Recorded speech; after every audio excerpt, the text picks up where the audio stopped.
ಮುಂದುವರೆದ ಟ್ರಂಪ್ ಸುಂಕದ ದಾಳಿ, ಔಷಧಿ ಮೇಲೆ ಶೇಕಡ 100ರಷ್ಟು ತೆರಿಗೆ. ಟ್ರಂಪ್ ಸುಂಕದ ದಾಳಿಯನ್ನ ಮುಂದುವರಿಸಿದ್ರು ಕೂಡ ಈ ಬಗ್ಗೆ ಒಂದೇ ಒಂದು ಮಾತನ್ನ ಆಡದೇ ಇರೋ ನಮ್ಮ ಪ್ರಧಾನಿ ನರೇಂದ್ರ ಮೋದಿ ಅವರು. ನಮಸ್ಕಾರ.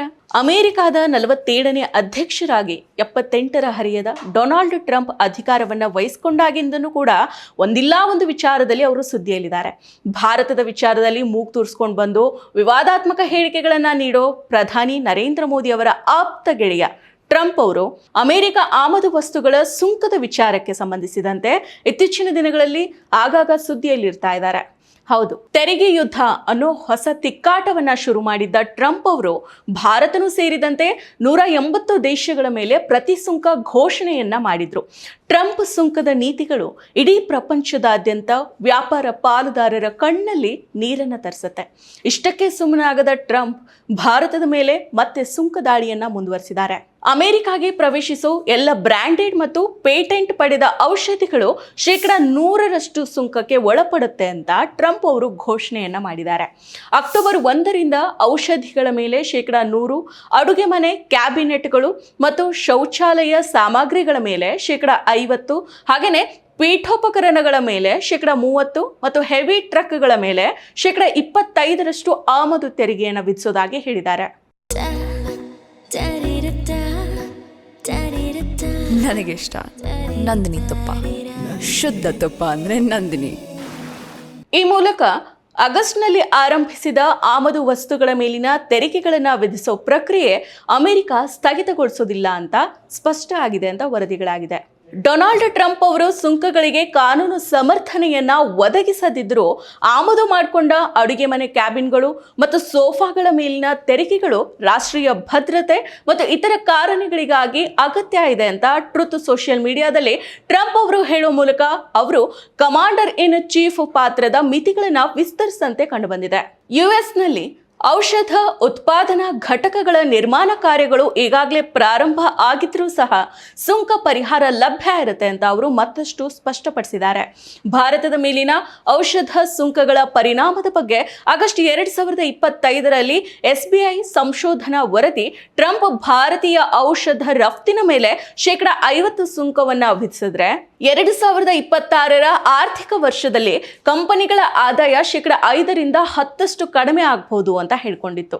ಈ ಹೊಸ ಸುಂಕಗಳು ಅಮೆರಿಕಾದ ಷೇರುಪೇಟೆಯ ಬೂಸ್ಟ್ ಆಗಿದ್ರೆ ಆರ್ಥಿಕ ಅನಿಶ್ಚಿತತೆ ಮತ್ತು ಹಣದುಬ್ಬರದ ಹೆಚ್ಚಳಕ್ಕೆ ಕಾರಣ ಆಗಿದೆ. ಗ್ರಾಹಕರಿಗೆ ಆಮದು ವಸ್ತುಗಳ ಬೆಲೆ ಏರಿಕೆ ಬಿಸಿ ಮತ್ತು ಕಂಪನಿಗಳಿಗೆ ಉದ್ಯೋಗಿಗಳನ್ನ ನೇಮಕ ಮಾಡಿಕೊಳ್ಳೋದಕ್ಕೆ ಆತಂಕ ಪಡೋ ವಾತಾವರಣ ಸೃಷ್ಟಿಸಿದೆ ಅಂತ ವರದಿಯಾಗಿದೆ. ಸೊ ನೋಡಿದ್ರಲ್ಲ, ಭಾರತ ವಿಶ್ವದ ಅತಿ ಹೆಚ್ಚು ಸುಂಕ ವಿಧಿಸೋ ರಾಷ್ಟ್ರಗಳಲ್ಲಿ ಒಂದಾಗಿದೆ. ಭಾರತಕ್ಕೆ ಮಾರಾಟ ಮಾಡೋದು ತುಂಬಾನೇ ಕಷ್ಟ ಅಂತ ಇಡೀ ಜಾಗತಿಕ ಮಟ್ಟದಲ್ಲಿ ಹೇಳಿಕೆಯನ್ನ ನೀಡ್ತಾ ಇದ್ದ ಟ್ರಂಪ್ ಅವರೇ ಇದೀಗ ಜಾಗತಿಕ ಮಟ್ಟದಲ್ಲಿ ಸುಂಕ ಹೇರಿಕೆಯನ್ನ ಮಾಡ್ತಾ ಇದ್ದಾರೆ. ಮೇಕ್ ಅಮೆರಿಕಾ ಗ್ರೇಟ್ ಅಗೇನ್ ಈ ಗುರಿಯ ಜೊತೆಗೆ ವೈಟ್ ಹೌಸ್ ಅನ್ನ ಪ್ರವೇಶ ಮಾಡಿದ್ದ ಟ್ರಂಪ್ ಅವರು ಅಮೆರಿಕ ಸೂಪರ್ ಪವರ್ ದೇಶ ಆಗಿರಬೇಕು, ಡಾಲರ್ ಮೌಲ್ಯವನ್ನ ಹೆಚ್ಚಳ ಮಾಡಬೇಕು, ಬಿಗ್ ಬ್ರದರ್ ಸ್ಥಾನವನ್ನ ಹಾಗೇನೆ ಮುಂದುವರಿಸಬೇಕು ಅನ್ನೋ ಮಹದಾಸೆಯನ್ನ ಹೊಂದಿದ್ದಾರೆ.